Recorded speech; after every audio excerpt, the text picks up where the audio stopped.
Morning, good afternoon, good evening, and welcome everyone to the first show of the week right here on Truth Frequency Radio, www.tfrlive.com. That's right, I'm Kev Baker coming to you live from Glasgow, Scotland, and we were told to expect all this big snow. Ooga booga, it's coming your way. Amber alert, Kev, be ready. And it's quite mild outside in comparison to what I was expecting. So nope, not snowed in. And of course so many other areas around the world really are having to suffer through some horrendous weather right now. My heart goes out to everyone over in the US in particular, and Canada. One of the videos I was watching of Chicago, it was saying how it was colder than Antarctica at this time of year because of this pesky polar vortex. And it made me think back to my time over in Canada when I was in the British Army. I went on exercise against all my better knowledge with the Royal Marines. And that was basically 3 months winter deployment over in Norway, just miles from the Arctic Circle. And I remember I thought they were joking the day I turned up because they said, don't worry, we don't make you go running when it goes below minus 13. And I burst out laughing. And I really did think they were kind of winding me up because I wasn't a Marine. And they like to poke fun at us signallers. But no, they were being genuine. Once it got to minus 13, that's when basically the inside of your lungs, there's a potential for them to freeze up in these temperatures. So who honestly knows what it must be like for people in Chicago, these other places right now suffering these really, really cold temperatures. And of course, as we always do here on the Kev Baker Show, we always try to remind people how lucky we are.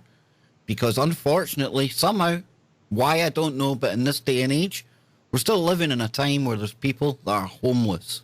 So always try and kind of keep these people in mind, especially when we're seeing these weathers that are hitting the US and Canada and elsewhere around the world right now.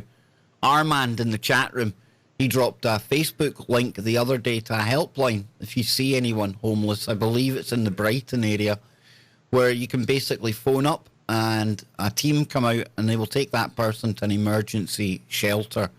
I think that's the least that anyone can expect, especially in this kind of winter that's upon us right now. So with that said, I have got, as you can see here, the man in the hat. Jimmy Jeans is live here with me tonight. Jimmy, it's great to have you back, man. You know, these pesky employers, this capitalist world we work in, that they've definitely reduced my Jimmy Jeans time, and we've all been none the wiser for that. How you doing, man? I'm doing fantastic today, Kev, and I'm so happy to be here. I've missed you guys so much and miss you, Kev, and I know I'm here on Freaky Friday, but it's just a different vibe on a Monday afternoon here in Northern California. It's freezing cold. It's raining. We're getting some of the same kind of weather you're getting. Sounds like Scotland, man.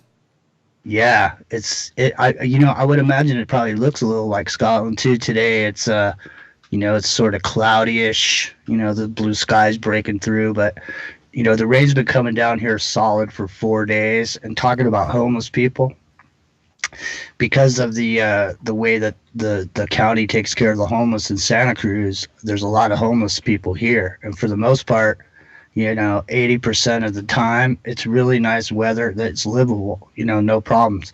But with this stuff that's been coming down, I think we got some like 8 inches of rain over the last 4 days. And see, so I never used to be aware, right, when you guys got rain. That's one thing. But I didn't realize the mud slides, the whole effect it can have with mud and everything else where you live as well, dude. Landslides, that kind of thing. That was something I'd never really appreciated. Well, today I actually went down to the PG&E site that I've been telling you guys about and took some pictures. They're on my phone. I still have to download them. Once I download them, I will bring them here and I'll put them in the chat so you can see just how serious they're taking the storm that's coming through as far as trees coming down. They've got whole tree companies that are here to basically come in on the spot and cut any trees that fall, because mostly what happens up here is the trees come down on the lines and they just rip line. 1 year at my house, it was the year that it was how I found out I had cancer, actually, is 1 year there was a major storm here, Kev, and I was living in my office space where I had my company, and I was in there, and I'd sent everybody out for the night, and there was a major storm, and a big branch off a redwood. They call them widow makers because when they snap off, they come down, and some of them are 10, 11 feet long, and you can get killed by it. But anyways, one snapped off and came down and ripped the electrical off the side of my house. And so I had no electrical, so I had to call my family, and they still had power, so I went over there, and that pretty much led to me going to the doctors and finding out I had cancer. Up until that point, I only thought I had a real bad backache.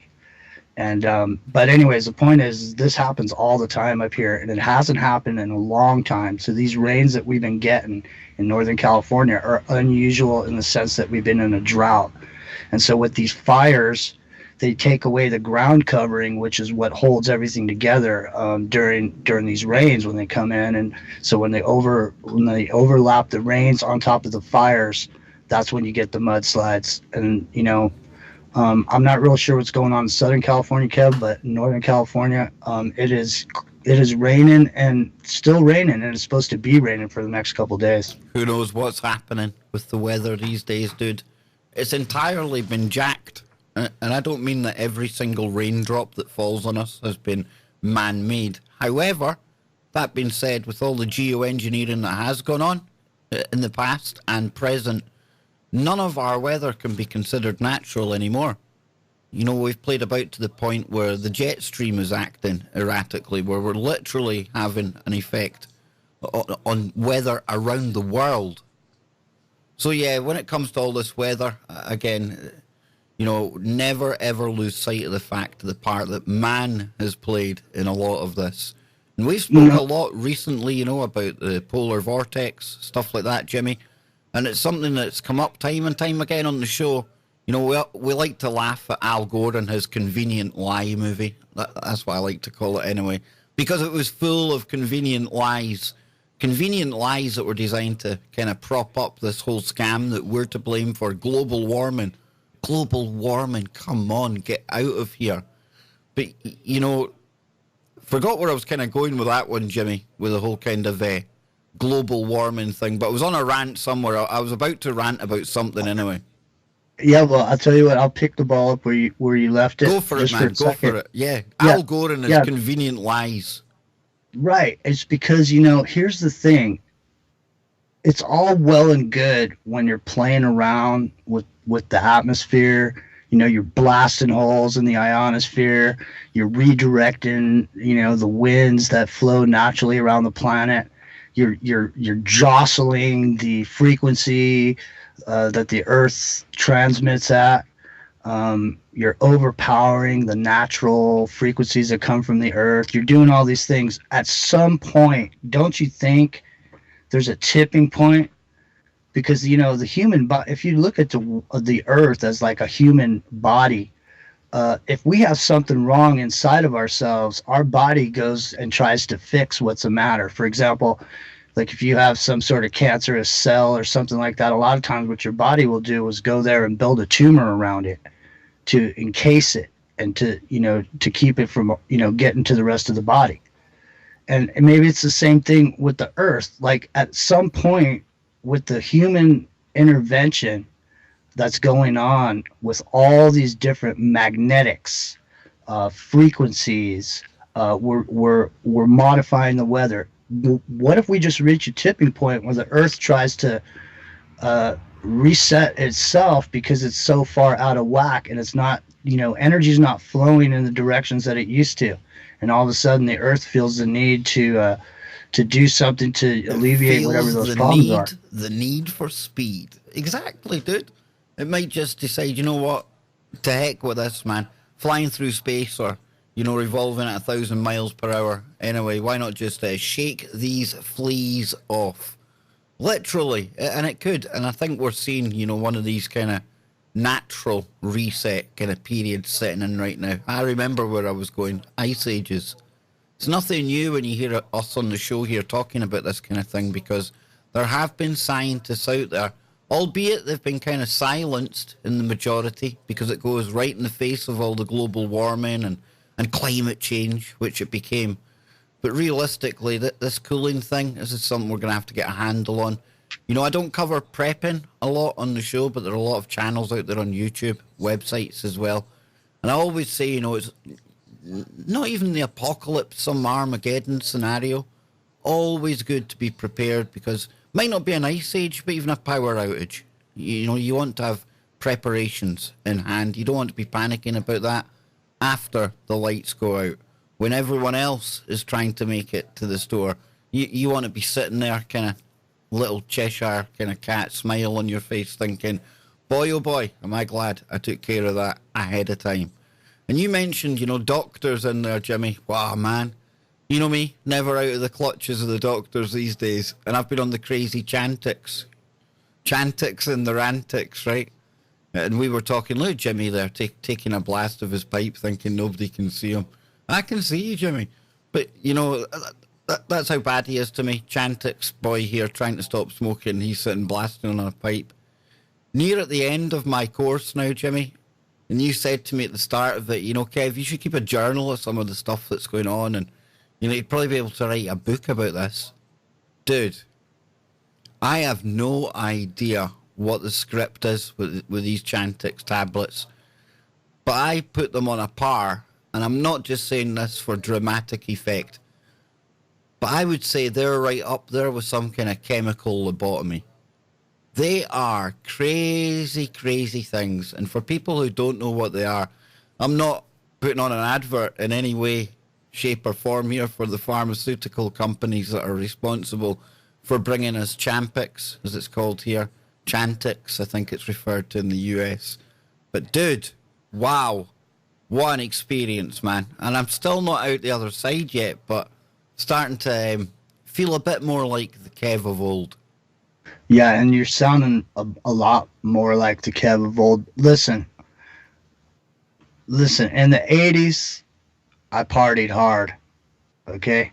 I partied to the point of no return. I mean, I was in a metal band. I worked at a super popular live music nightclub. I did drugs every single night, okay? If there's a drug, I've probably done it. And I'm telling you right now, I took that Chantix, okay, when they wanted me to quit smoking when I had cancer, and they go, hey, Jimmy, we got this new thing. It's called Chantix, and it makes you quit smoking. And I go, oh, great, man. Let me have it. Because I was taking like 40 pills a day, right? What's one more? I took that thing, and I swear, I mean, I can party hard like the rest of them, but I'm telling you now, that was like being on acid, and I was only taking one. So I can't imagine what you must have been going through, because we're about the same size. Our stature is about the same. We're the same kind of build. You're a little skinnier than me, but for the most part, I can't imagine how someone of your size was taking 2 of those a day, man. And I wish you would have wrote a journal, man. Nah, I can't imagine what you. It got to the point last week.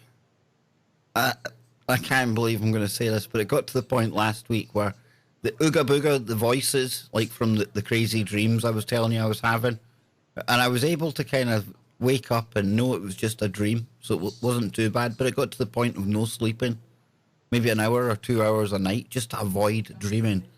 But then it was as if the dream world had merged with reality, because I started hearing the same voices from the dreams when I was wide awake. And to say it caused problems at home, and it was really, really, I was at a low point, Jimmy. I'm sitting here laughing about it because, dude, wowzers, man. And at that point, I made a conscious decision. I knew this week they were going to take me down to 1 tablet a day. So I said, you know what, I'm just coming down to the 1 tablet just now. And already I can feel a little bit better for it.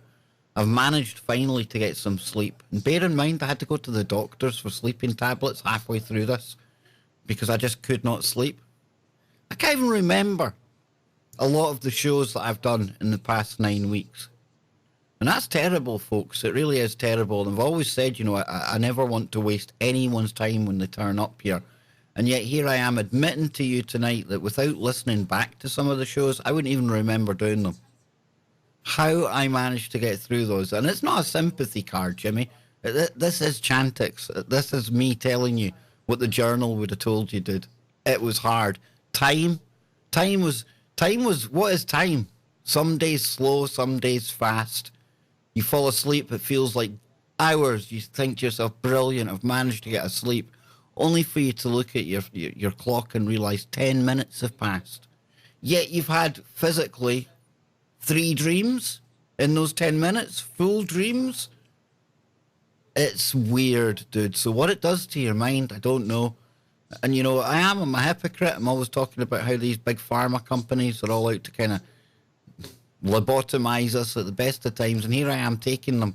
But we know I've had to take them, jump through the hoops to get treatment for other stuff. So that's a long story we don't need to go into. But anyone out there, and especially if it's your partner or somebody that's about to embark on this adventure with the Chantix, don't get me wrong. They work. They absolutely work. They work like an arrow right to the bullseye. You do not want to be smoking cigarettes anymore. That's one thing. That's the only thing that kept me going on it. But it's everything else that brings along with it. And like I say, if you're a family member of somebody on that, just cut them a bit of slack. Remember what they might be going through. And honestly, it's hard work, not just for the person on it, but for the family as well, Jimmy. Big time. That's true. And, you know, here's the thing. You know, quitting smoking is one of the hardest things you'll ever have to do. And it's super hard. And a lot of people can't do it. And people need help to get through it. And I think what this drug does is it burns new neural pathways for you to go down a different road. It's like I said to you, dude, you know, they say they target the dopamine release that you get when the nicotine triggers that part of the brain, right? But, you know, I like to play my games online. Never had that fact. I'm a big kid. I'm one of these toxic males, whatever name you want to put on me, Jimmy, right? But on that stuff, I couldn't enjoy it. I was playing the game and I was sitting thinking, why am I even doing this? You know, no dopamine release. And I worry. And I said this to my mum as well and Dan. I said, you know, what if this is like, that's it forever then? The bit of my brain that used to get that dopamine naturally from things you enjoy doing, it's almost as if it's not just the nicotine side of things it's targeting.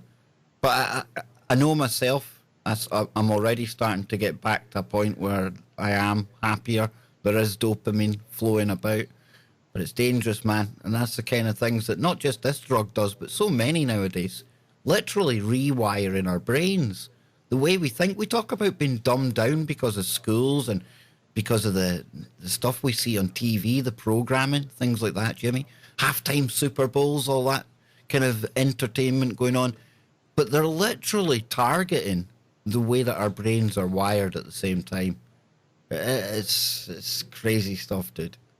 Okay, well, so let's look at this for a second. Let's dissect it, because it's important what you went through here. Because the thing you were about actually talking about dissecting my brain there. I was thinking to myself, thank goodness Jimmy's in California. He's going to cut me open. But the thing is dissecting your brain will give other people insight into this problem here. That's the only reason I'm sharing this story, because there's going to be people out there, and more people are rightly giving up smoking, Jimmy. And it's definitely a good thing for your health. It's a no-brainer, even without health issues causing you to do it. And that's why I just put that out there. I wouldn't tell people what to do, but bear in mind this is one man's experience, and I wouldn't recommend it to anyone. Well, here's an important thing. So this is what we've learned through your experience, is that you were not getting pleasure from the same things that you were getting pleasure from in the past. So this drug now it's been told to you that this is a non-smoking drug, right? Yep. Is that how they sold this drug to you? Did they say, Kev, we have this non-smoking drug, here it is, right? Absolutely. Yeah. All right, so this is the point that I didn't beat to death while you were going through this, because there's no point even saying it, because there's no way around it. But the bottom line is, what that drug is, Kev, is that is an antidepressant, and it has a side effect that makes you not want to smoke. So what is a antidepressant but a serotonin uptake inhibitor, right? So it's it's keeping you from experiencing those emotions that you were experiencing before. And I think that's interesting, just simply because that's what we've learned through your experience, because you were not taking this drug because you were It depressed or, wires you to the moon, man. If there was a way of hot wiring yourself to the moon, this is the way to do it. well, that's what I'm saying. You weren't taking this drug because you were depressed, so you're not going to notice what a depressed person would be eliminating by taking an antidepressant. You're not going to notice the same things. You're noticing something different. It kills motivation. You just, there was some days, I was thinking about doing the show and you're thinking, why? Just why? What is the point? But then I would snap out of it and I'd think, Chantix. That's the old Chantix talking, you see.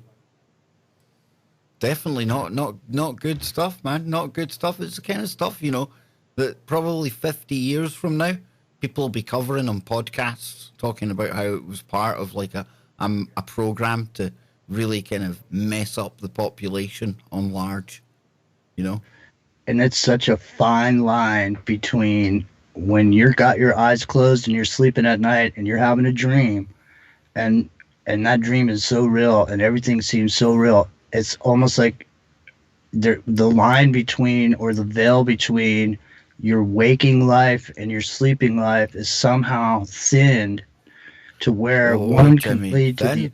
You could definitely make a case for there being many worlds going on, many timelines, and it sounds weird, but I've said it before, and it's almost like it opens up a portal to time travel, because the memories that I didn't even know I had from childhood, people I would never have been able to name these people, like from school and, when I was working with them, etc., from years and years ago. Yet there they are, vivid as heck. Well, like it's not a day has passed since I last spoke to these people.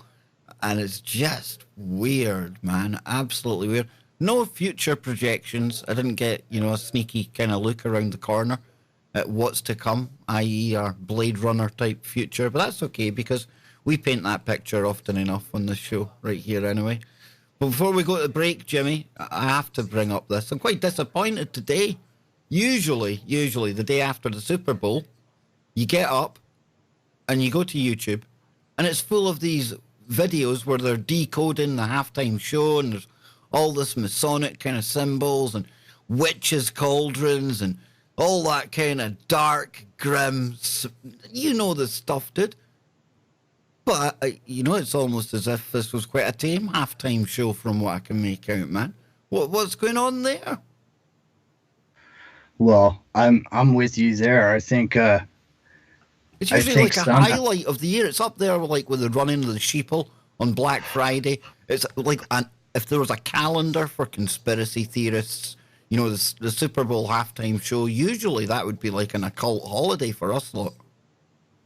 I know it is too, but how many years has it been going on? It's like every year it happens. I mean, as long as I've been around the alternative media, there's been a Super Bowl dissection the next day, showing all the symbolisms and everything. But this year, what do they have? Maroon 5, Adam Levine, and a couple other artists or whatever. Where's all the witches and stuff, dude? Where's all like the mad pentagrams and all that kind of good old jazz they used to have going on? It was lackluster. I mean, in sort of pale in comparison to the years gone by.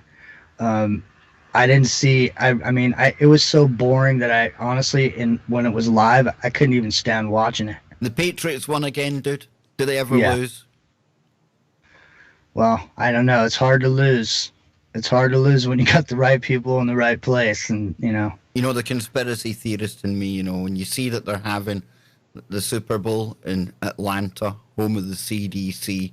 I've watched enough movies to know that, you're just one press of a button away from some mass pandemic being released at the Super Bowl, dude. I saw some conspiracy thread. I knew it, man. I knew it. I didn't go look and tell me more. Come on. They were going to close the dome for the game, but they were going to open it during the the presentation. I think it was one or the other. I can't remember. Well, www.tfrlive.com. So then I've got Jimmy Jeans. He is here with me tonight. Johnny Whistles will be here in hour number 2 as well. So we've got all that to look forward to. We've got a few stories we can kick around as well. But it's nice, just having Jimmy here with me. I thought I was just going to be here myself tonight. It's almost as if Jimmy, that quantum entanglement that we have, he must have been feeling my kind of pain. He must have been realising Kev needs somebody to hang with tonight. So here we are. And Jimmy, what you've been up to, man? You've been kind of working with the old GPS, driving about here, there, everywhere. How's that going, dude? It's going fantastic. I've been covering a lot of miles, a lot of California miles, Bay Area, and what I've been seeing is a lot, because typically I avoid any driving in the Bay Area with all my heart, just simply because it is a harsh place to be. And what I've been seeing is I've been seeing a lot of guys hanging off the side of cell towers, installing antennas. And I've been seeing, I'm pretty sure, they're rolling it out pretty heavy here. And I think Sacramento, from what I understand, has gone online with 5G. And I used to do quite a bit of work when I was, when I had my company up in Sacramento, because there are so many cell towers up there in Sacramento. It's like a literal jungle, Kev, for wireless technology up there. So I would imagine it's pretty easy, since the towers already exist everywhere up there, for them to roll that out without much of a hassle. The whole world's getting like that, dude, isn't it? It really is. People might not realise it. They might not appreciate it all being rolled out and the infrastructure being built all around us right now. Yeah, sure, I'm in a smart city. It's kind of more obvious. It's more blatant to me, but I don't imagine there's going to be many parts of the world that are going to be immune from this 5G technology, especially when we hear about the tens of thousands of satellites that are getting launched.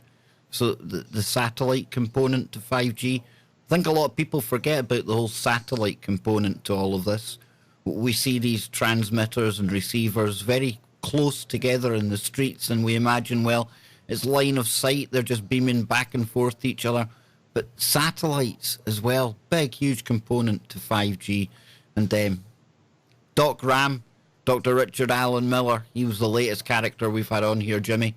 He was voicing his concerns. We've had Ilana Freeland in the past. She's going to be coming back on the show. Can't wait for that.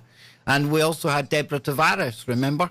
We've been covering this 5G a lot. And that's because it really is. It's one of the most important issues right now that will affect all of us. Nobody's going to be immune from this stuff. And that makes me wonder. We talk about the cabal, the elites, whatever name you want to put on them. They're living in amongst this stuff too. I mean, when it's penetrating down to the kind of DNA level and messing about with that, sure, I get it, these people could be taking clean vaccines and somehow getting rid of the metals that they breathe in and build up over time. I'm with you there. But nobody's going to escape this kind of electromagnetic soup that we're in, Jimbo. Well, they do limit their exposure to, high impact areas like urban, type situations, unless you're talking about New York.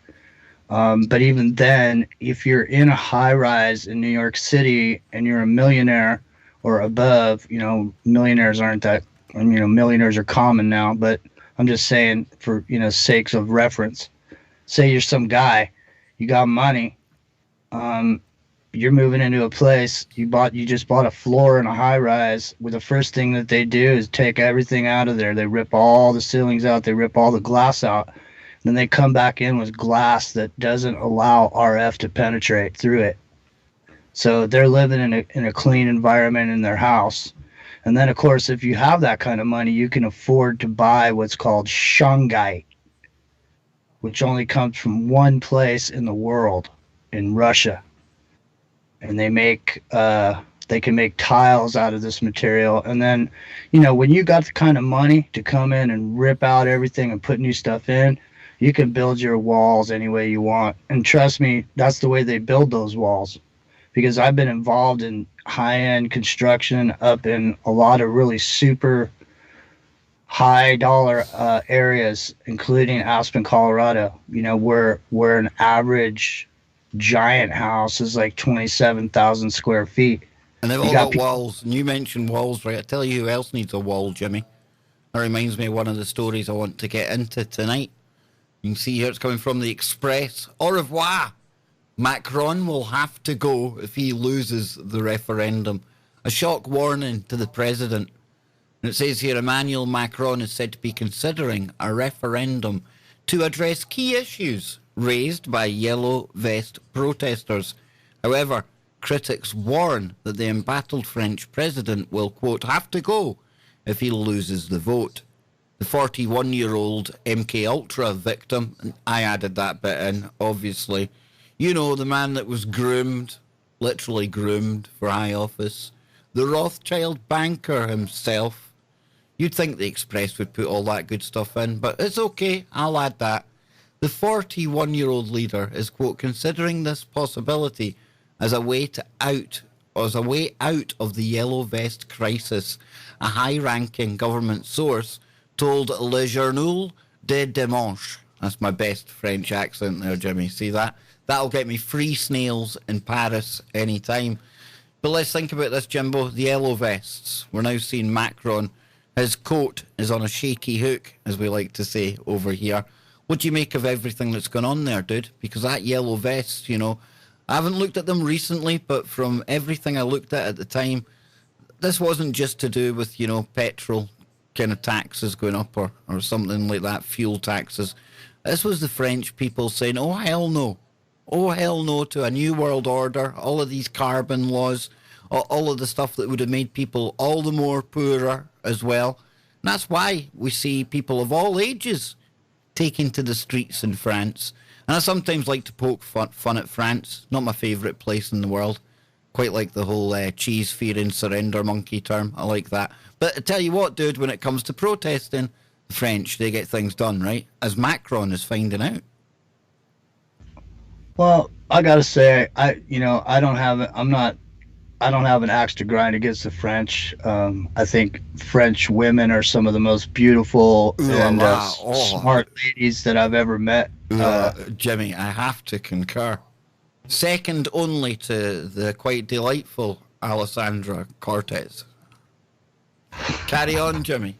Yes, and the French guys that I've met, I mean, they've all been fairly cool people, man. So I really don't. But what I do know is that it reminds me of our friend in Austin, Texas. He used to make this analogy where he'd say, see, they bring the bird in and they clean the bottom of the cage, and then when the bird's done, after the bird's 4 years is over, the bottom of the cage is filled with the bird's droppings, and then they just clean the cage, and then they bring in somebody else, and the bird comes in. He's still got two wings, right? Left wing and a right wing, but it's just one bird. And he's one of those birds. So he tried to be the guy. He wanted to be, he's sitting in a room somewhere one day, Kevin, he goes, what, I tell you what, I'm going to be the guy who tries to get this through here, now. And then I am Jupiter. And he goes in there and he says, I'm going to ram these carbon taxes through and see how far we can get. And what they do is they penetrate the population, they beat them over the head with this stuff, and they see if anybody says anything. And for the most part, the rest of the world just sits around and takes it. But the French said no. And big so time, now dude. Big time. He's a creepy little dude. And I say that maybe I am actually looking at this wrong, because I've had victims of MK Ultra, SRA on the show here. I always give them the time of day. I pay them the utmost respect. I give them a platform to get their story out. Macron's a victim, dude. We can see that. And when I said he was groomed for office from an early age, that was a deliberate pun on the fact that his teacher at the age of like 13, 14, his teacher was his lover. Now, I often make fun of the fact that when they're out together, it looks like he's taking his grandmother, or at least his mother, out for a walk, okay? But here's a victim, man. And he's a puppet. If ever there's been a puppet, I tell you, if you look closely enough, you can see the strings. He's one of the worst puppets out there. And he's failed. You know, he went too quick, too fast. I don't know what it was. But you know what it's a symptom of? I think it's a symptom of the fact that all of us in Europe are just sick to death of everything that's going on. You know, you've got France, you've got that going on. Belgium, they've got their problems as well. Over here, Brexit. What is Brexit anymore, apart from a word? And people say, oh, Theresa May, she's doing an awful job of Brexit. Well, that depends where you're coming from. Because if you're just looking at the media coverage, and if we're to believe all the theatre that goes on, absolutely, she's doing a horrendous job. She couldn't do it worse if she tried. But then if you're sitting in Brussels and you're a globalist, you're sitting going, that Theresa May is perfect. She is absolutely perfect because she's doing exactly what we wanted her to do. And that was just absolutely never allow us to give that middle finger to Brussels. And when all the dust settles, Jimmy, people will say, well, Theresa May's done a terrible job. On the face of it, for the British people, sure. But for her actual bosses, the people she works for, that globalist cabal, the Ooga Boogas, the deep state, whatever name you want to put on them, she's been perfect, man. They've done absolutely everything that's been expected of her, right? Man, I'll tell you what, this guy, Macron, Creepy Macron. He's a low-level clerk sent to collect the grocery bill. He's a nobody. This guy is born to fall on his sword and lick the boot of whoever tells him to, because he's programmed to do it. And even if he thought he broke his programming, he didn't know about the other personality that nobody knew about. Have you ever seen him going along, like, inspecting the troops, dude? Like when he walks past in a military parade and he's actually inspecting them. This character literally thinks he's Jupiter. He thinks he's above everyone else. And you're right, he's a stooge. It's the most obvious New World Order globalist stooge that they've ever put into office. It really is. See, they don't care. It's just like when we had Barack Hussein Obama as president of the United States. This character, when he won, Jimmy, did he come out to the French national anthem? Oh, hell no. He came out to the European national anthem, the anthem of the EU. Everything was blue and gold, and yep, you guessed it, dude. He is the EU's boy. That's right, and he's going to go shine some shoes in a little while when he's all done. See, the thing is like, all you got to do is trot these characters out, let them take their beatings for doing whatever it is they do, but it doesn't matter how many beatings they get because they're going to be gone at some point, and the stuff that they did is still going to remain. And it's the same thing like I was saying, when Barack Hussein Obama was president of the United States. A lot of people didn't like that. A lot of people didn't like what he was doing, and they sat around and they bitched and they moaned about it for 4 years. And then another 4 years, but meanwhile, he's passing laws, signing executive orders. His whole machine is moving forward, and all he is the front man, sent out, like I said, to collect the bill for the groceries from the customer. Look at him, man! Look at him. He's manhandling Angela Merkel. That's a brave puppy that does that, dude. And you know, Angela, she should be well aware of the fact that she's probably more his type than he is hers. You know? Yeah, welcome to the Fourth Reich. Absolutely, dude. Absolutely. I don't get weighed in on the whole Brexit thing. Here's why I don't really touch it much, right? I watch it. I like to watch things, you know that. I like to observe what's going on. And I've never seen anything like Brexit for dividing people in the UK. Absolutely putting people... families probably at each other's throats, Jimmy. You know, you can compare it to the way that the whole Trump derangement syndrome and the divisiveness of the presidency of Donald Trump. Love him or hate him, he's been a divisive character, right? He splits people right down the middle. You're either for him or you're against him. And that whole Brexit thing over here, the way they've covered it in the media, it's absolutely propagandized to the point where we're under mind control, dude. And that's why people are reacting so badly. And in the end of the day, like I say, Theresa May's doing a brilliant job. Not for us, because she doesn't work for us. This is what we've been telling people forever. They don't represent us. They work for the cabal, the deep state, the Ooga Boogas, whatever name you want to put on it. And now we're seeing that. It's clearer than ever, to the point where they're quite willing to rip up democracy and make us vote again and again and again until they get what they want, because they're not representing us. It's all about them. And that's the one good thing, I suppose, Jimmy, on the flip side of us all being at each other's throats. You know, the more blatant it becomes that all of this is all a charade, and like you say, the two wings, I call it the multiple cheeks of a mutated asshole. You know, it becomes clearer and clearer to the average person in the street that there's something far wrong here. And maybe that will have an adverse effect. An adverse effect from the elite's point of view, because it's meant to divide us right now, all this chaos. But what if it has that galvanizing effect? And we start coming together, because as we know and we've said before, that's the thing they fear the most, when people start coming together and we start recognizing what the problem is. Not buying into all these fake kind of things that we get so upset about, you know, arguing over this and arguing over that. Who is it that's causing us to argue? Where is this big bully that's making us fight with one another? And once we start recognizing that, whoa, game on, Jim Bob.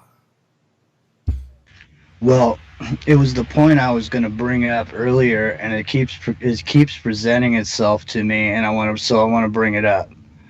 So what we have going now is, I think we've reached this nexus point, because the kind of pushback and the kind of talking that's going on incessantly about 5G is a microcosm of the big picture.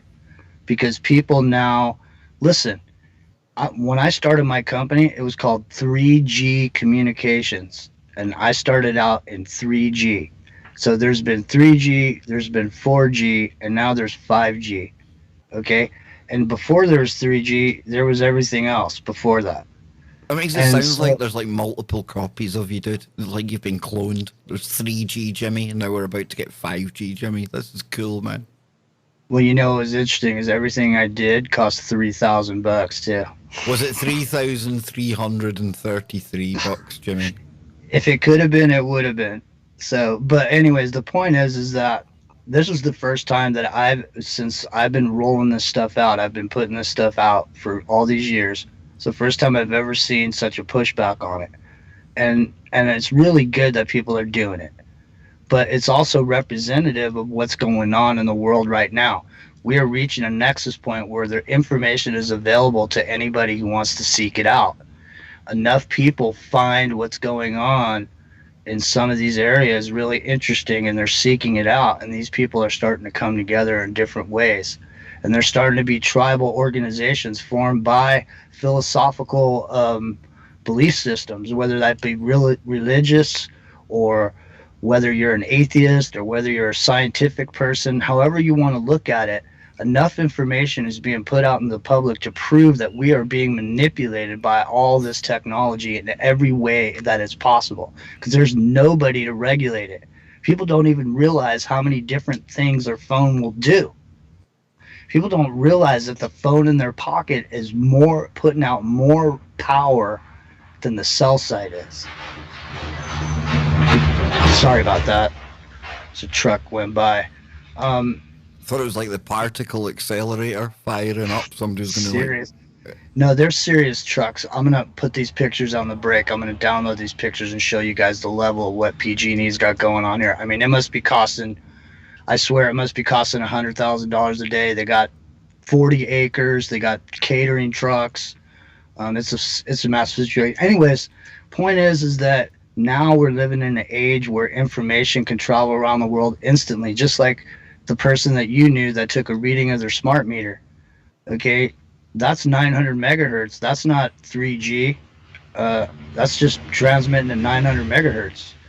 So, you know, each one of these technologies, as they advance, can do more and more and more, but we're only aware, and we only use part of what it's actually going to be used for. And so when we start talking about the 5G and we start talking about how it's going to affect us, well, you know what? It does affect us. And recently here in if you got, do you mind if I tell you a quick story? I know we're going to come into the break, but I want to demonstrate something to people about this technology. Is that recently here in the Monterey Bay area, there was a school, and they were going to install a cell site behind the school, and so the parents went to court to fight it to keep the cell site from being installed. And so in the end, the parents lost the lawsuit because if there's a power line or a power pole or anything belonging to PG&E or the power system, they are allowed by law. They have right of way to install that, and no one could say anything about it. So they ended up losing the lawsuit. Here's the point I want to make.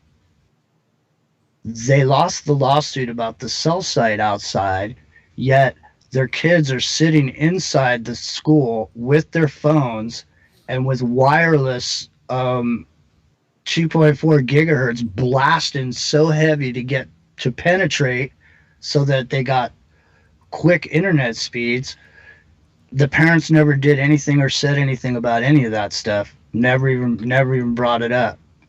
And so the point is that you can't have some wireless.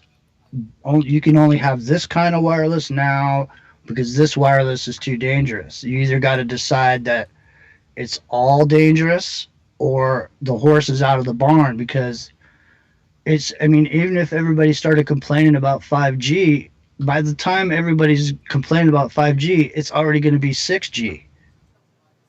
And it's just like we've reached a nexus point where everybody's getting hip to the information now, Kev. And I think, some of the shows you've done on here on this subject and on other subjects regarding some of the mind control, some of the programming, some of the manipulation that goes on. I mean, you've been doing groundbreaking shows on here, and eventually that stuff actually came out as news articles or some whistleblower. Like 2 weeks after you did a show on it, some whistleblower comes out from Google and says, oh yeah, well, we designed it, specifically to manipulate the population into doing exactly what we wanted them to do. Right? So, the information's here for everyone to see. It's just a matter of making a decision. And I think a lot of people in France have made a decision. They've had enough. And that seems to, from what Christopher Everard was saying, that seems to be spreading to other countries. I'm not real sure because we don't get a lot of even news over here. You're right, dude. Look at Italy. It was Chris Everard I first heard talking about the 5-star party. I think it's Pepe Guido, something like that his name is. It's a comedian, dude. Somebody that started off as a comedian. And of course, I think, when times are like this, I often refer back to the times when you had the court jesters to entertain people, and the royalty and everything else. Comedy can be a really, really powerful tool, especially in times when there's free speech kind of arguments and our free speech has been kind of taken away slowly but surely. Cracking the odd joke, it can be a powerful thing, can be enough to change people's way of looking at something. So you've got that whole thing going on as a reaction in Italy. They started that party. I think they're kind of sharing power now, right, over there. Not too clued up on the political stuff, but the more and more you look at Europe, you see more and more countries going down the Trump road. Home first, EU second. And of course, that's a problem to the EU. And we know the EU is nothing new. It came from the Nazis. They wanted one Europe. They wanted to unite things. And here we are now, literally living under an idea that was born out of the Nazis. Nothing to worry about there then, eh? Absolutely nothing to worry about. And what is it? It's a dictatorial, non-elected shower of old cronies, old dudes for the main part when it comes to that very kind of elite top echelon within the EU. The ones we don't ever vote for. The Junckers of this world who can't even stay sober beyond 12 o'clock in the afternoon. Characters like that dictating our laws. It's an absolutely insane idea, and it's only because we've all been put to sleep, and it kind of tiptoe. That way David Icke kind of explains it. They do it dead slowly so you don't notice it, all kind of forming around you, to the point where one day you find out you're living on an island and you can't even fish the waters around the island. Thanks to who? Thanks to that same shower of cronies over in Brussels. That's insanity, folks. That truly is insanity. And to try and change that, what do? We run along to a ballot box every couple of years and we vote in some European members of parliament. We expect equally corrupted people to go into that system and correct it for us. Obviously that's not going to work. So what did we do? We gave it the middle finger. We said, oh, hell no. Why, oh, why they even gave us that referendum's beyond me. They must have been so cocky, so cocksure at the last Bilderberg or the one before that they would rig the vote and they would win. Just let them have the vote. Nothing will happen. We have Johnny Whistles as well. Whistles, are you with us? Me? Aye. No. Well, you sound awfully muffled and far away, and I don't know what you've done to your audio, but I was panicking there, John. I didn't think you could hear me during the break, man. No, I couldn't hear anything, Kev, because the fucking wires were... Well, we'll just excuse that little bad word that sneaked out there, Whistles, but yes, jumping back. And how's your weekend been, man? It's been quite good, Kev. I met up with that listener that we had. Awesome. How did that go? Oh, it went really well, Kev. Leanne, she's into this kind of thing. It was her father-in-law that kind of taught her just how bad the world really is, do you know what I mean? And she became quite fascinated with it, so this kind of show is right up her street, Kev. Good stuff. And there's Jimmy Jeans, he's back with us as well, the man in the hat. So Jimmy, tell me, I had Doc Richard Allen Miller on the show. I recorded that one. I'm recording this show as well. And people in the chat room, when I premiered it over in YouTube, they were fascinated by the Doc's hat, right? And the Doc always wears that crazy kind of hat. And that was the topic of discussion for about 2 hours. Is it or isn't it a Masonic hat? And in the end, I had to say, listen, sometimes a hat is just a hat. But I know people will be asking about your hat now, Jimmy. Is there any kind of secret meaning to the black hat today? No, this one is just a regular old black baseball cap, but I do have a secret hat that's just on a hook right above my head right here. You can't see it. And maybe I'll bust it out before the end of the show and gets the chat going over there on where they're going to be able to see this, Kev? Well, it'll be on YouTube tomorrow or something. They'll be able to ladies and gentlemen, pop on over there and you'll be able to see the secret magic hat that's just out of my camera's eye. Johnny, have you got any magic hats, Johnny? Anything like that kicking around? No, Kev, because I've no hair to keep them on, so just blow away, mate. Oh, brilliant, man. No, but we were talking, just before you joined us, Johnny, obviously about the yellow vest, stuff like that. My love of Theresa May. People say she's doing an absolutely terrible job.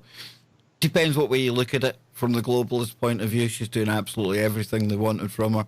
But it's just craziness over here with Brexit right now, right? Yeah, it is, Kev, because to be quite honest with you, nobody actually knows where we are in Brexit. That's the thing about it. Nobody actually knows what's going to happen until or if it ever happens.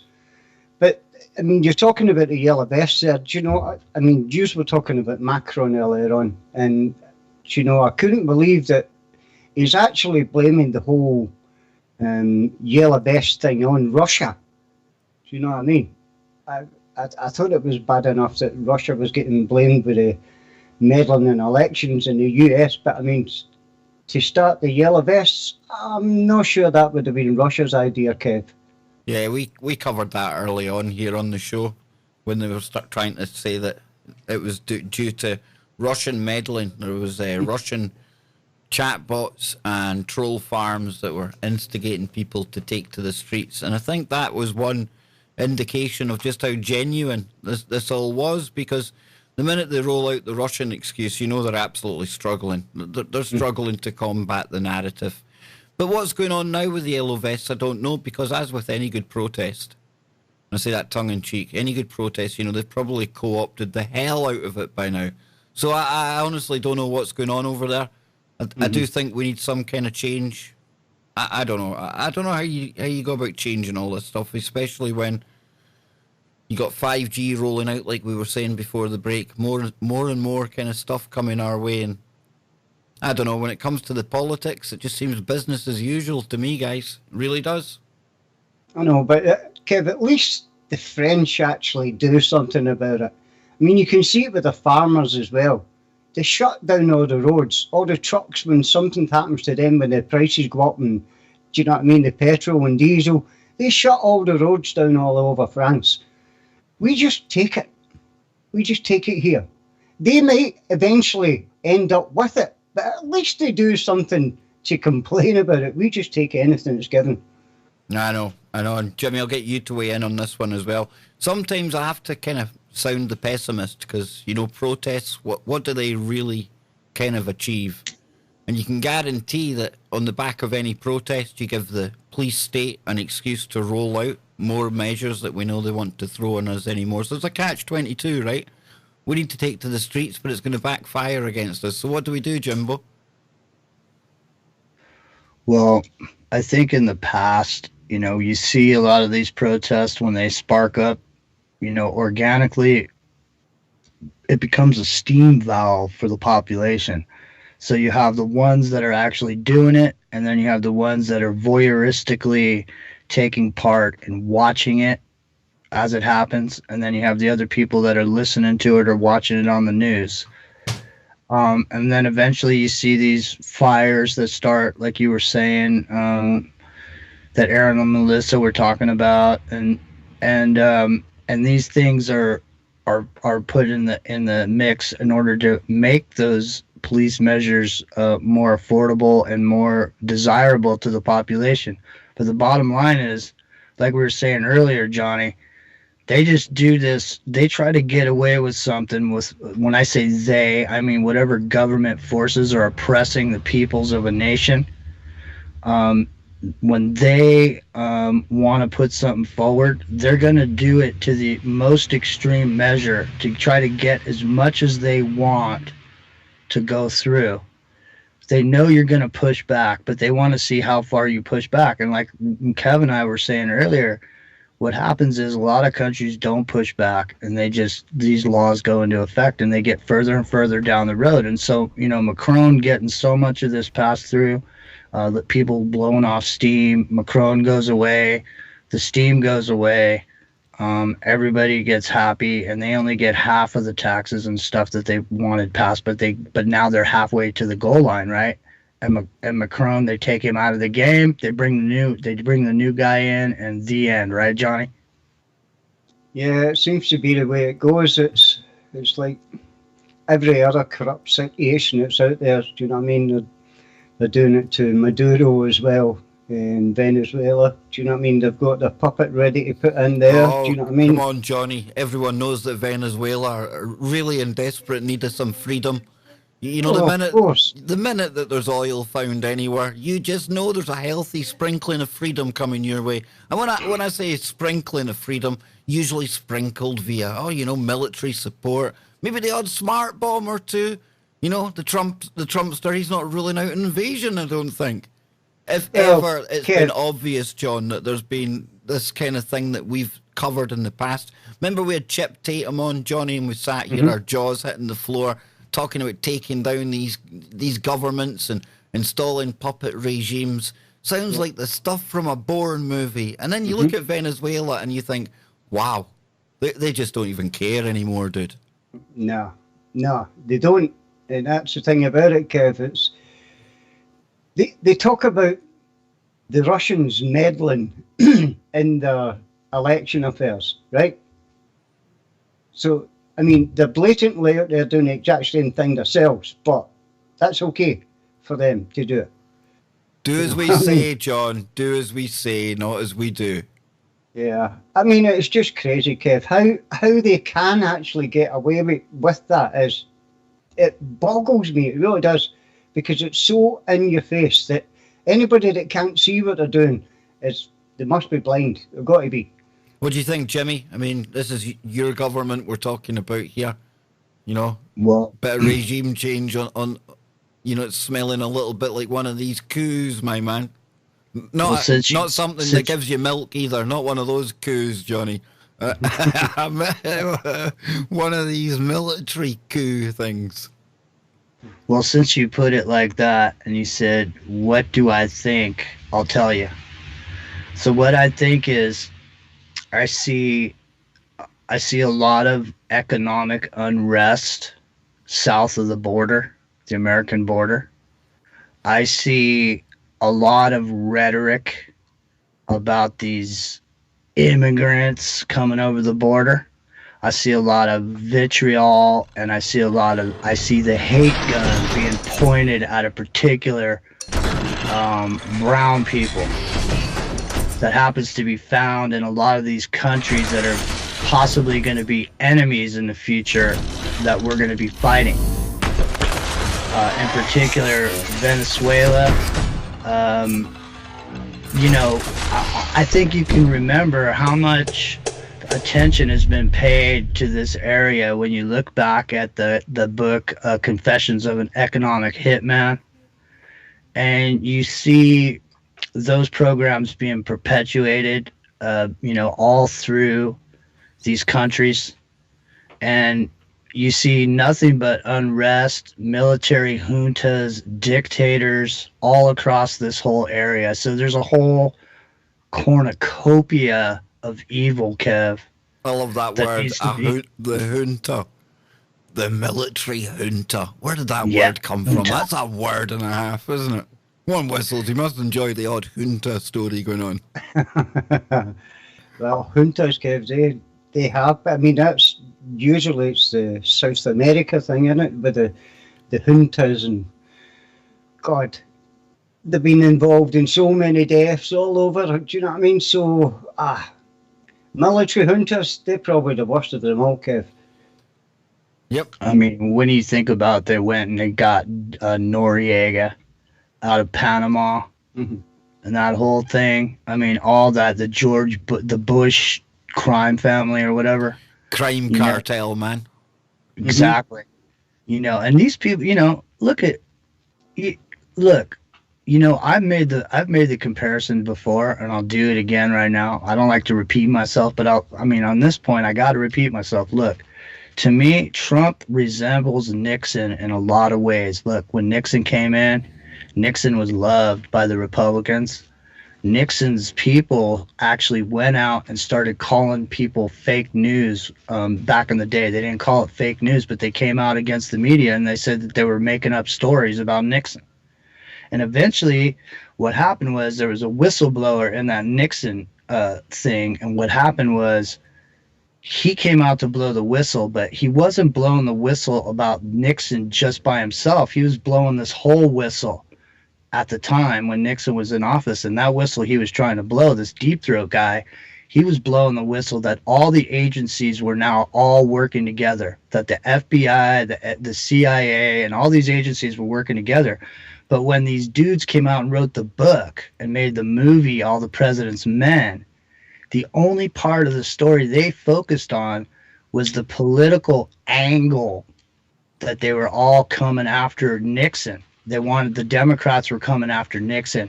And it's these same players you see today writing books about Trump that were the same players that were writing books about Nixon. And if you look at it, I'm not a psychic, but if I'm just looking at the layout of the land, I see that there needs to be some sort of an enemy that Trump goes to war with, for it to cause the same kind of reaction that happened against the president when we were in the Vietnam War.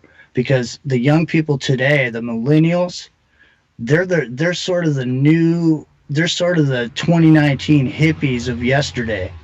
They hate Trump in the way that the hippies didn't like Nixon. And I don't think it's too far off to see that script overlay is just being played out right now, only in a modern day version of itself with social media. But the hippies are different now, and the mentality of the population is different. But what happened organically then can now be sparked artificially with artificial intelligence and swarm intelligence of AI programming that happens within these groups. Well, funny you should bring that up because I've got an AI story here, something I want to touch on tonight. DeepMind, that's the Google version. And this is an interesting one, Whistles. You know, we often share our love of video games and the fact that we've been there right from the start, dude. We remember loading it up, all that stuff, drawing a line at a time. Yep. Well, the good stuff now, DeepMind here, Superhuman AI is actually rewriting how we play chess. I'm just going to read a little bit of this out and then we can discuss it, because this shows us, you know, whereabouts on the curve publicly we are with the AI. It says since 1997, when IBM's Deep Blue beat world champion and chess legend Garry Kasparov in a 6-game match, chess players have accepted that machines are stronger at chess. We have taken some comfort from the fact that we taught these machines how to play. But strangely enough, despite being programmed by humans, traditional chess engines don't quite play like humans. Despite the hands-crafted heuristics, the fundament of an engine's superiority lies in calculation. Now, sifting through vast numbers of moves to find concrete ways to solve a position. Back then, chess grandmasters were hired in to evaluate a series of typical positions and describe the considerations that led to the assessment, and then programmers turned these considerations into even more sophisticated heuristics. Now, a chess program or an engine, like Stockfish, searches through about 60 million positions in a second. But an engine's solution may look ugly to human eyes, even if it is unquestionably a winning move. Enter DeepMind. The Google-owned AI company AlphaZero is a paradox. AlphaZero taught itself chess, as well as Go and Shogi, starting with no knowledge about the game beyond the basic rules. It developed its chess strategies by playing millions of games against itself and discovering promising avenues of exploration from the games it won and lost. It also searches far fewer positions than Stockfish when it plays. The result was a chess player of superhuman strength with a style that is human-like. Wei worked together intensively with AlphaZero during the World Chess Championships played in London in November 2018. Now, while Norway's Magnus Carlsen and America's Fabiano Caruana were fighting it out across the chessboard, AlphaZero was evaluating their moves and suggesting alternative ideas. Now, AlphaZero's reinforcement learning has given it a distinctive and instantly recognizable style, and it implements its ideas in a direct, efficient way, without undue regard for the material balance. It has human-like drive to make progress and never sit still. Interestingly, many of AlphaZero's ideas matched accepted human rules derived from hundreds of years of playing chess. However, AlphaZero's twist, achieved through its deep neural network architecture, is to combine factors we considered minor or incidental, such as, say, the restriction of the opponent's king, into a whole game strategy. For example, taking unusually early action to create a weakness in the opponent's king's position and then using this weakness as a motive throughout the rest of its play. Now, having AlphaZero next to us felt like having a human chess genius on tap who never got tired and never asked for coffee. AlphaZero, find us a path, became our standard cry during the World Championship, and it was always ready with a creative way to optimize its position. Its strength compared with traditional engines wasn't necessarily in calculation-heavy positions, but rather in intricate positions in which a mixture of calculation, positional insight, and long-term planning was required. Now, we particularly noticed how alert AlphaZero was to the danger of landing in a passive position without prospects, and how driven it was to avoid this scenario. So this Alpha Zero, it's something that we spoke about before on the show. And I remember way back in the day, Johnny, when Kasparov got beaten that time. Big news back then. Deep Blue. And look where we are today, dude. I mean, that Chinese game Go. Admittedly, I didn't know much about the game Go until the AI started getting involved and playing grandmasters of the game. But they reckon there's like 2 or 3 moves every year that they go on to write books about. They're like historic moves. And I think the last year, all of those moves were brought to us by an AI machine, dude. This has moved on from the old game of chess we used to have when we were bored on the old Commodore 64 or something, isn't it? Yeah, I know, and even that beat me a few times. There you go, man. There you go. And this thing, yeah. I mean, imagine that, Johnny, right? They just they give it the chessboard, they give it the basic rules as to what pieces can move where, and then over time, it's now getting to the point where it can analyze and optimize the grandmasters and find easier, better winning strategies. Yeah, I mean, it's incredible, Kev. It really is. It's incredible what AI can do. I mean, the good things we know, Kev, it's getting used for. It's getting used for doctors that are diagnosing things that are way, way before anything that the doctors can diagnose. And these things are amazing. But we always talk about if this thing ever gets loose, do you know what I mean? It's one of the kind of things. There's a moose loose about this house. There's an AI moose loose about this house, Whistles. Aye. No, you're right, dude. You're right. It's the one, this one here, the Alpha Go. I mean, as interesting as it is, like Johnny's talking about here, this isn't the one that's going to lead us into that Terminator scenario. However, it's a good indication where they're publicly telling us where they are. But when we look at, again, I have to go back to Sanctuary AI, best example of what I'm going to say here. You look at those individual robots, the synths, whatever name you put on them, and as a unit, just as an individual unit, fascinating.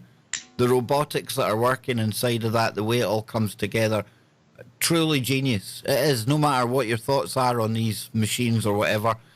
However, we can't lose kind of sight of the part that's controlling all of them. And it's that AI, that AI that lives on the D-Wave that's going to be taking control of each and every one of these synths. It's going to be taking in all the information that its webcams, its eyes are recording, everything that it's listening to, all of that going on. And that's the kind of stronger general, an artificial general intelligence. The one that you see in all the movies where you literally go into the spaceship, John, and it's sitting there, hey, Johnny, what can I do for you today? It's always got that seductive voice, because I know. Because it loves you, John. Well, they always make these things with the lovely wee voices, you know what I mean? And the wee cute heads, you know what I mean? Like the wee Japanese things. But I'm with you, dude. Think of like skin cancer. That's one example. They can use the AI to look at pictures of people's skin. And way before the doctors or any analyst would say, well, that's dodgy, it picks it out. How can people argue against that, Jimmy?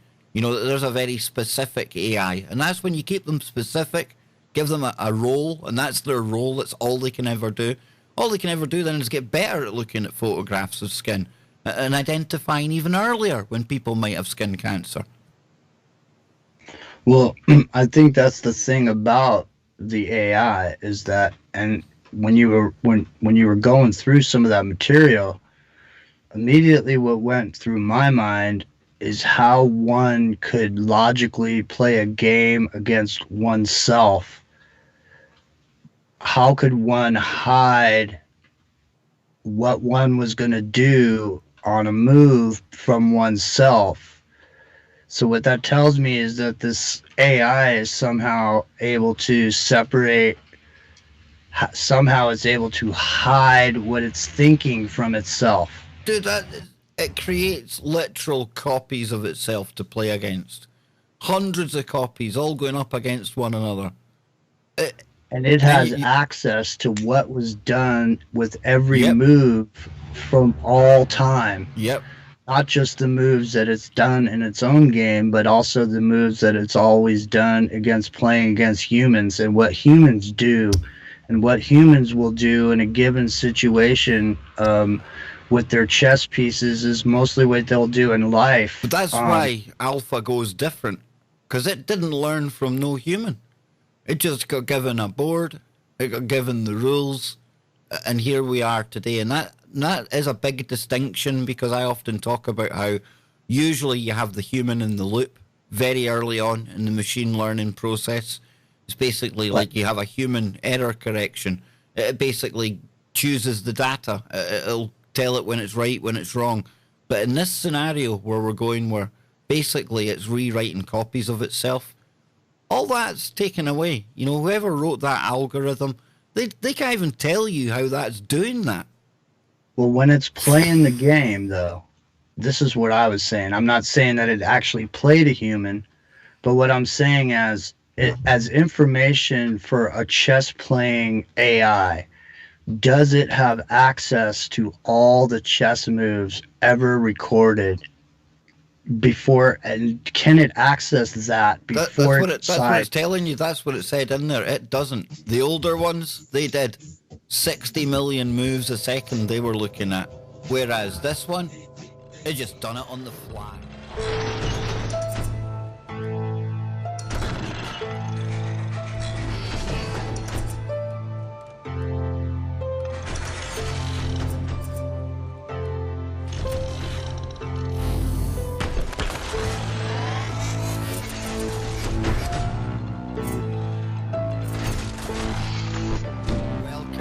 Ladies and gentlemen, I'm your host Kev Baker for one more segment of radio right here on TFRlive.com. Remember, tell all your friends, family, workmates about TFRlive.com.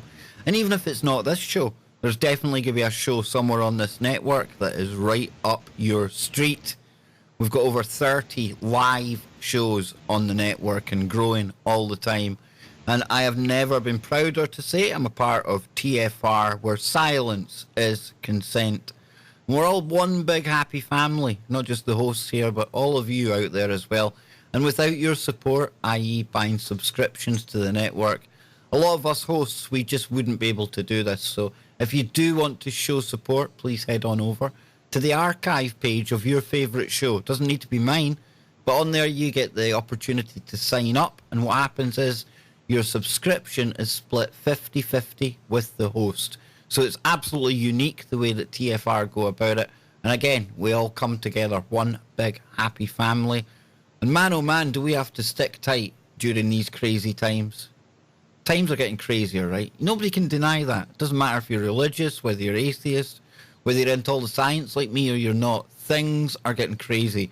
To the point where I'm looking at Jimmy Jeans right now with a hat on that makes me think that if I had fired up the chronovisor, I might be looking back to the time of, say, the Salem witch trials or something like that. Jimmy, for goodness sake, what is going on with that hat of yours?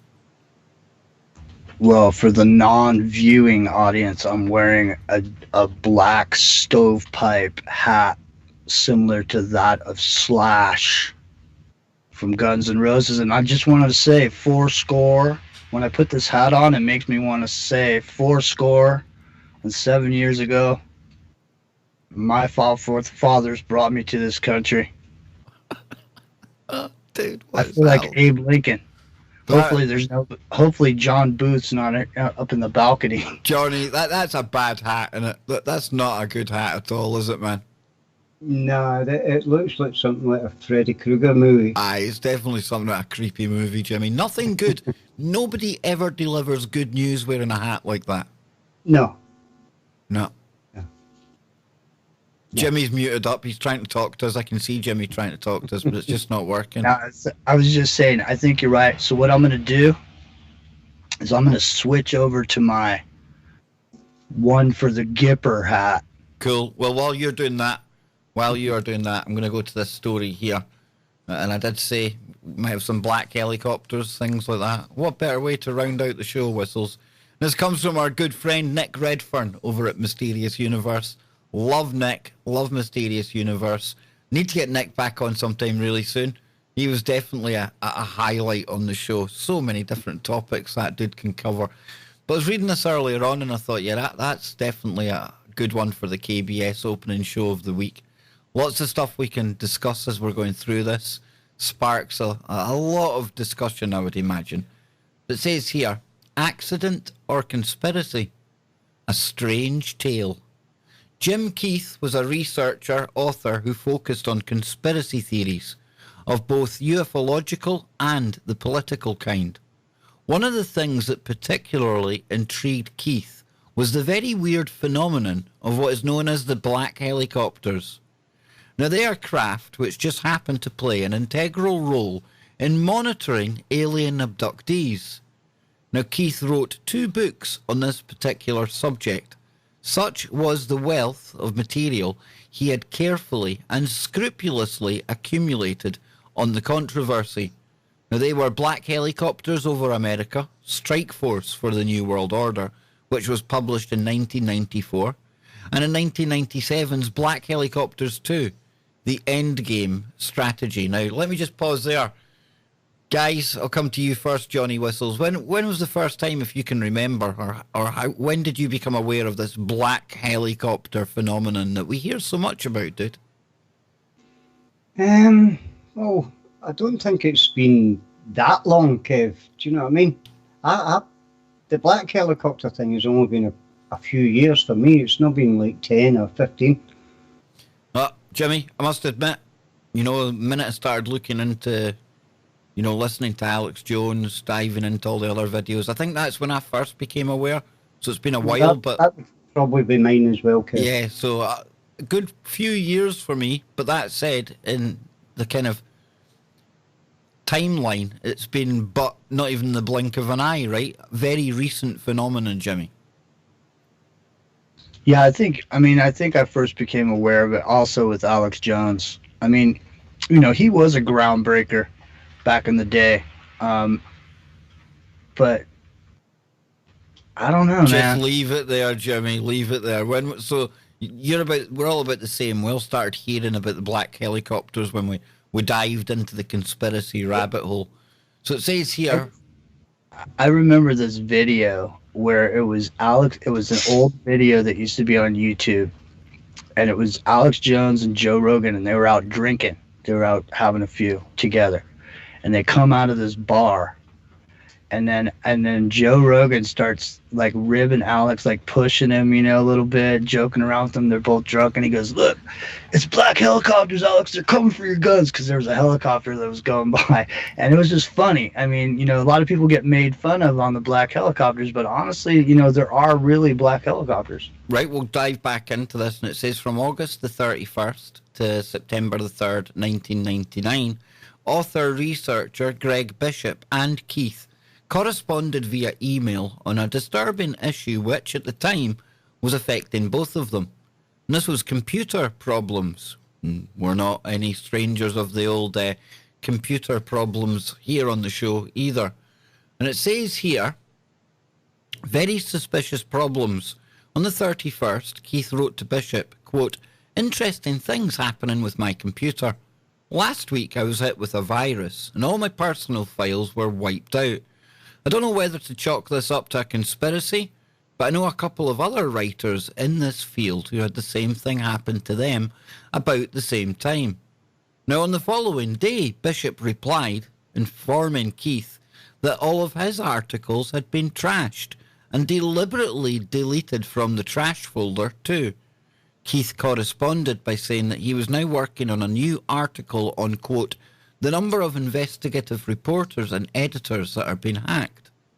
Then on September 3rd, Bishop said to Keith, quote, "There are a few possibilities. I was hacked through the modem.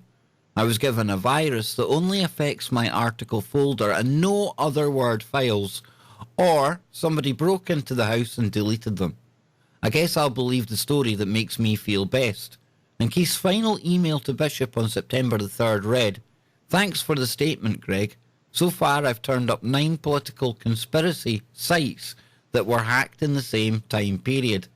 And why was it Keith's final email to Bishop? Because on September the 7th, Keith was no more. That's why. He was stone cold dead. Now, Jim Keith had headed out to the annual Burning Man Festival in Black Rock, just north of Reno, Nevada, a day before the event began. While on stage, Keith lost his balance and fell to the ground. At first, Keith thought he had just badly bruised his leg. By the morning, though, Keith was in such agony that he had to call for paramedics, who were quickly on the scene and took him to Wayshow Medical Centre in Reno. Probably butchered that pronunciation. But Keith was told he had fractured his tibia and that he was to be prepped for surgery, which would require him to be anaesthetized. With that, this was when things got really weird. Not that they're not weird already, folks, but you ready? Keith put a call through a friend in the conspiracy field, George Pickard, and told him that one of the attendants at the hospital had had the same name as someone he had debated on the matter of the black helicopters, and just a few months earlier. Coincidence? Who knows? As the time for surgery got closer, Keith got more and more anxious. He said to his nephew, Chris Davis, quote, "I have a feeling that if they put me under, I'm not coming back.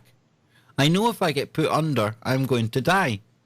And that's exactly what happened. A blood clot took Keith's life. The field of conspiracy theorising was both stunned and suspicious by this very untimely and tragic state of affairs. An unfortunate event or a well-orchestrated murder by culprits unknown. That was the question which was specifically asked most frequently in the immediate wake of Keith's death. It's a question that still gets asked today. The final word on this specific issue goes to Greg Bishop. Quote, "I would prefer to think that there was no connection to the weird computer problems." Ooh, ooga booga.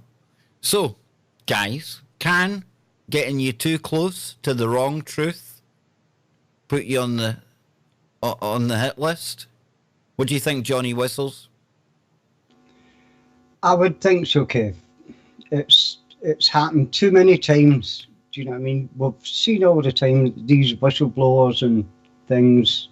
Something always happens to them. This guy, he probably just knew too much, Kev, or he was talking to people that he shouldn't be talking to. Do you know what I mean? With the knowledge he's got, do you know what I mean? He must have been quite into that. He must have been quite knowledgeable on that subject, Kev. So, as usual, you know what I mean? Like they usually, they tell you you're going crazy. Do you know what I mean? Like the guy at the Majestic 12, tell you you're going crazy, put him in hospital, but make sure you put him on the 15th floor. Do you know what I mean? And then the following day, he's lying on the ground outside, fell from the 15th floor. Absolutely. And you know, Jimmy, when you're working in this kind of field, you get sent so much information, so much stuff, and it's not a stretch of the imagination that even unbeknown to you or I, somebody could send you something that's going to get you in trouble. It might be something that's classified. It might seem totally innocuous. It might be something you look at the email and go, it's not even anything I'm all that into. But like we hear here, in some instances, we often laugh and joke and make light of the whole computer problems, NSA hacking, stuff like that. But it's a real thing, Jimbo. It is a real thing. It happens. You look at somebody like Seth Rich as well. Look what happened to him when he got too close to the old truth with the old DC emails. Definitely there are some truths that people end up paying with their lives. Well, and the thing about the alternative media, too, is that, you never know what that thing is going to be. The thing is maybe there's white papers that explain everything in detail, but nobody has the go-ahead, even though it's public, to start doing shows on NBC 60 Minutes about it. So even if you think that it's declassified information, it still may be sensitive information from a corporate perspective that you don't have any awareness of. For example, when I was at Contact in the Desert, I talked a lot about TFR to people, and people knew that I was on the network and they knew I had a show. And 2 or 3 people came up and tried to whistleblow to me. right? And so I know Clyde, and Clyde was 200 feet away from me in some of these instances. And so I said to these people, look, you can tell me broad strokes about what you want to talk about. I said, but I don't want to become part of your story. One of these guys was a targeted individual from Las Vegas who tend to have a really good hand playing poker, and he was being targeted by the casinos. Okay, it wasn't a government targeting this man. The man was being targeted by people who have the technology that can target an individual, and he was being targeted to stay out of Vegas. And and he wasn't the only one. There was another woman who had something to say. And I said, listen, if you really want to get your story out, I will walk over here and I will talk to a friend of mine who's on 300 terrestrial stations. And if you really want to whistle blow it out, then that's the guy you want to talk to. They didn't want to do that, And so, it's an intense, people think it's a joke, having a radio show on here and, talking about stuff, but it is no joke, because you know what? It could be any day. It could be that day where you strike that nerve or you get the attention of somebody. And that's the day that the electronic harassment can start, because there's nobody regulating this technology. Anybody with the money to afford a contractor to institute operations on an individual, anybody can do that with the money. You can hire somebody to do it, because there's nobody regulating it, right, Kev? I mean, absolutely. You're right. It's invisible. And before I get too far into the weeds, I want to show this here, because I remembered now. It mentioned Burning Man in that actual article, and the Burning Man festival is a really interesting one. It's out in the Nevada desert, out in the white sands there. And there's always this kind of burning of effigies, and they have a major, big kind of model, a statue that's central to that year's event. 2019, it's going to be called Metamorphosis.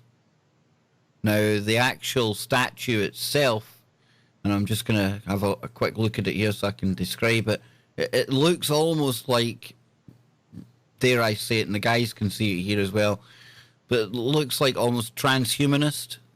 We're moving from, it looks almost robotic. There's that kind of element to it. Whistles, you're nodding your head there. Do you see that? It was the first thing I thought. Okay, if that thing could move, it would be a robot, because that's exactly what that is, Kev. Absolutely. Whistles, you must be kind of, not Whistles, Jimmy Jeans, you must be kind of clued up on this. This isn't a million miles from you. And Burning Man's important, right? Because you get all the Silicon Valley cats going there. You get Google, that they actually interview people for high-ranking jobs at Burning Man, not making it up. So your thoughts on this year, 2019, Metamorphosis, and this strange kind of effigy that they're going to be building as the central point? Jimmy Jeans, there he is. Yeah, immediately what came to mind, I hadn't seen the statue or I haven't seen the effigy, but first of all, the burning of the effigy is a cremation of care ceremony similar to what you see at the Bohemian Grove. And secondly, they build teams. From what they do is they put these potential team members from Silicon Valley companies in situations out in the desert. They give them limited materials. They have to function as a team and build these structures and these sculptures out of limited materials, and they learn how to work together as a team to see if they can form these teams that can go in and take care of projects that Google has, lined out. So it's an interesting thing. So immediately when you said Metamorphosis, I thought of there's a play written. It's a Kafka piece, and it's called The Metamorphosis. And I was in the process of pulling that up to see, because I'm going to tell you right now, just based on the mentality of the Silicon Valley, I would say that whoever called this Metamorphosis knows who Kafka is and knows about this story. So if you guys can give me a second, I will try to dig this up. Kev, do you know, when I was thinking robot, do you know, I was just wondering, do you know, I think I've got just exactly what it does look like. And it's from the Yellow Brick Road. That's a Tin Man. That's exactly what that looks like. Very much. It is. People can Google that. You can go and see it. Yep. Metamorphosis. Strange times. That's a weird one to look at, you know, when you look at the symbology with that burning man. Very interesting indeed. So this metamorphosis, just a quick synopsis of the Kafka number, it's a one-man play, and Kafka is playing himself as a salesman who is changed into a cockroach on his way to work, basically. And the one-man play is set while he basically is in this cage, in this jail, and it's basically the dialogue of what goes on. So I'll just give you a quick thing. It says, one day George Samsa, a traveling salesman, wakes up to find himself transformed into a giant insect. Literally, so it's all about transformation. It is all about this kind of human 2.0, this androgynous kind of new thing that we're becoming, that we're changing into. Right. Listen. So here's what it says. It says it's translated literally into a monstrous vermin. He reflects on how dreary life as a traveling salesman is, and looks at the wall clock and notices he has overslept and will miss his train to work. So it's basically, you know, the metamorphosis out of the old man into the new man, and saying that, you know, we were so primitive in our ways. We were much like a vermin, and now we must be transformed into this transhumanist new man. Give me the chip. Just give me the chip. I'll take the neural lace. I'll be the guinea pig. I'll do it. Crack on. It's all in the name of the Kev Baker Show. You see, that's how far I would go for the listeners out there. I would put myself on the altar of the New World Order, roll up my sleeve, take the chip, swallow the fluoride, and breathe in the chemtrails and be happy. And it'd all be for all of you out there. You know that. Isn't that right, Whistles? Oh, definitely, Kev. Yes. I can see that. But back to the black helicopters then, right? Touch wood. Touch wood, Whistles. I've never experienced them. Do you think more of an American phenomenon than in the UK? I would definitely say yes, Kev, because it's more stories come out of America. I mean, we do have them here, okay? It's not you know what I mean? I think it's just in America. This is happening in quite a few places, in quite a few countries in Europe as well. But I would say the most are in America. Yep. I would have to agree with that, absolutely. You know, something else creepy that we should really bring up at this point, since that was Nick Redfern's article. We've had the black helicopters, and something else that Nick talks about. You're going to like this one, Johnny. Black-eyed children. Oh yeah. Not related. Now, I'm not suggesting for 1 minute that the black helicopters are landing and letting out the black-eyed children. I want to dispel that horrible conspiracy right now before people say that Kev Baker's losing it. He says there's black helicopters flying about with heaps of black-eyed children on them. That can't be true. No, it's not true. However, similarly strange, Johnny. Black-eyed kids. Kev, it's one of the strange ones that me and you have spoke about on many occasions, and every time that I even think about a black-eyed kid, I get the chills. Same here. The stories, Kev, do you know what I mean? That the guy that stopped at the garage, do you know what I mean? When the kids tried to get in the car, and he was that freaked, he just he zoomed off and left them. And then when he got to the garage and told the guy in the garage, they said, "You didn't let them in, did you?" He said, "No." I said, "Oh, thank God." Exactly. Said, probably when I got here. Oh God. Jimmy Jeans. Thoughts on the black-eyed children? I just give them a poke in the eye with 2 fingers. That would make them the red-eyed children. You're just nasty. Yeah, no, hit I mean, children. yeah, I've never really. I mean, I've seen some things, you know, in my day that were scary, like real scary. But black-eyed children never has been one of them. So I'm not really. I don't fear them, Johnny. I know I should. I probably should, but I mean, you know, maybe it's a little healthier if I don't fear them. That way, if I get presented by some, I think there's something to it. I get that there's probably a lot of, you know, stories coming from more fantasy and fictional kind of points of view. But Johnny, I do believe there's a phenomenon out there that is that there are black-eyed children. Kev, probably the best people that you can ever think about that they wouldn't lie about the black-eyed children is the US Army. And that happened in Texas. A black-eyed kid came up to him and he freaked. He didn't know what it was. Pure black eyes, he said. He said nothing he'd ever seen before. So when you start hearing it from the US Army, take it serious. Absolutely. You know, I was going to bring up... Maybe it's one of those synths, you know? Maybe the synths have the black eyes and these were... Dude, I'm telling you, we see the synths at Sanctuary and they're rubber, they're latex, they're far from being human. Yeah, they look like us, but it's still easy to distinguish. But what Jimmy's on about there, the biological kind, I absolutely think they probably have them somewhere. Now, could they be black-eyed children? Why not? I'm open to that because I don't have any explanation for what the black-eyed children are.